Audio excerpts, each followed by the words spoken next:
All right, as we roll along, stop Obamacare Express, Sean Hannity Show. It's special Friday, Man on the Street edition coming up at the top of the hour. As we told you earlier in the program, so we got internet companies, civil liberties groups alarmed this spring when a U.S. Senate bill proposed handing the White House the power to disconnect private sector computers from the internet.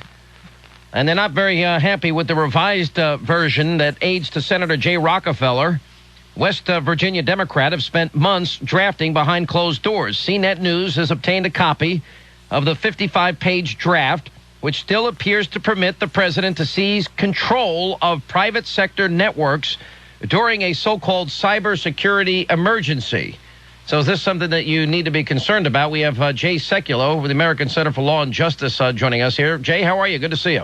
Thanks for having me. Good to be with you. All right, let's talk about this. Yep. We need to be concerned about it? You do. The Cybersecurity Act of 2009, as it's called, will now appoint, by the way, another czar. This will be a czar for cybersecurity. And the biggest concern in here is, look, it'd be one thing if the president, of course, has the authority as executive in our Constitution to do something with the national security issues relating to the federal government's ability to utilize internet. That's one thing. But to say you have the right to basically deploy a process which would cut off access to the internet from non-governmental organizations, individuals, private entities, you and me. And we were complaining when the Iranians stopped allowing Twitter to take place during the student uprising back in the early part of the summer. But this would do exactly the same thing. This would allow the president to stifle the entire First Amendment aspect of the internet on the guise of a cybersecurity threat. And to me, that is not only dangerous but very unconstitutional. Well, that's the point I want to stay here. I mean, this literally goes to the heart of the Constitution. Basically, it almost, tell me if it's overstating it, it almost is permission to declare a version of martial law.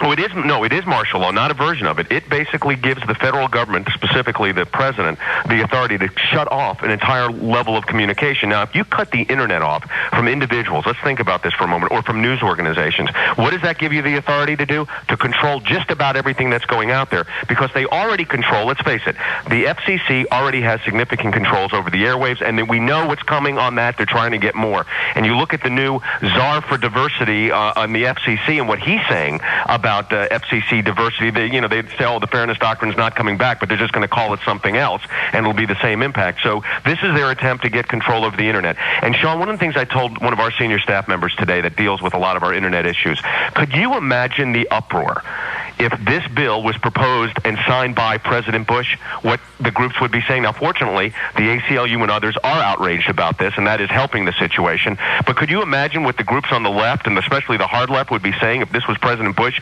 trying to grab this kind of power? They would be outraged at protests in the street. And here you barely, until you reported this basically, and the article that was up on Drudge this morning, this wasn't even getting coverage. Now it is, and this is something we should all be very concerned about. It goes right to the heart of the First Amendment. It goes right to the heart of the First Amendment, whether or not we would suspend the Constitution, because that's ostensibly what we're talking about here.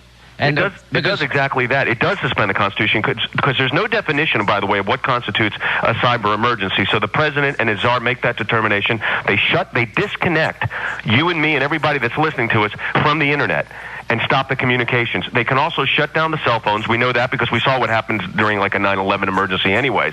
And so then you have the internet down, the FCC controlling the licenses of the broadcast, and your cell phone capabilities removed. But again, we were complaining vigorously, and we should have been even more vigorous, about the Iranians doing exactly that during the mini revolution that took place there this summer. And we were complaining about how that violated fundamental universal freedoms recognized by the UN. But now we're proposing something actually worse, because we're going to have an internet czar. And why you keep using the czar term is beyond me, as if the czars were a good thing. If they need to study history, it wasn't. This is the concern that we have to have. It goes to the heart of the First Amendment. It violates due process and really does attempt to stifle and control speech. It's pretty frightening and pretty chilling here, because, look, the internet and talk radio are the two last bastions of free speech. They're the only places where the government so far doesn't control the content, and we see the reaction to both the internet and talk radio by the left. I mean, every effort that they've been engaged in to try and silence opposition and critics. And by the way, there's a whole variety of ways they're now using. They want to intimidate anybody. They're even intimidating little old ladies at town hall meetings. But I got to tell you something. The only place where we can get this, where there is no government control, it seems that they just don't want any opposition. I mean, the brazenness, which now they are willing to threaten people here, is breathtaking. What do you think the chances are this gets passed? Well, I think until you started reporting on it, the chances were very good. I think now what happens is this: it's just like healthcare. They're going to either deep six this thing for a while, which doesn't mean it goes away, by the way, because you got to make sure it doesn't get attached to something else, and that's why our ACLJ Government Affairs Office is following this very, very closely in Washington. But I think that the president is going to try to get this through under the guise of we've got this ongoing war. Of course, they don't call it a war on terrorism anymore. The cybersecurity threats are real, and the president's going to want this authority. But I think if the American people continue to speak out, and speak out aggressively as they are in these town hall meetings, I think this discloses this. Calling this a socialist agenda is really not fair to the socialist. I mean, this is communism 101. You start controlling and owning the media. It is a very dangerous thing. And now this isn't even the media. This is individual self-expression. This is the core, the heart of the First Amendment that they're going at. Our ability to communicate with each other, not even in the formal media context. Plus, they could shut down the media ones too. Of course, that's in the bill. It shows you how dangerous this is. I think we got to watch it very, very carefully. And then if it does get signed, we have to go to court immediately as well, because we've got to get it struck as unconstitutional. All right, Jay Sekulow with the American Center for Law and Justice. Jay, we really appreciate it. Thanks for having me, Sean. All right, buddy. Thank you very much. Very enlightening and frightening.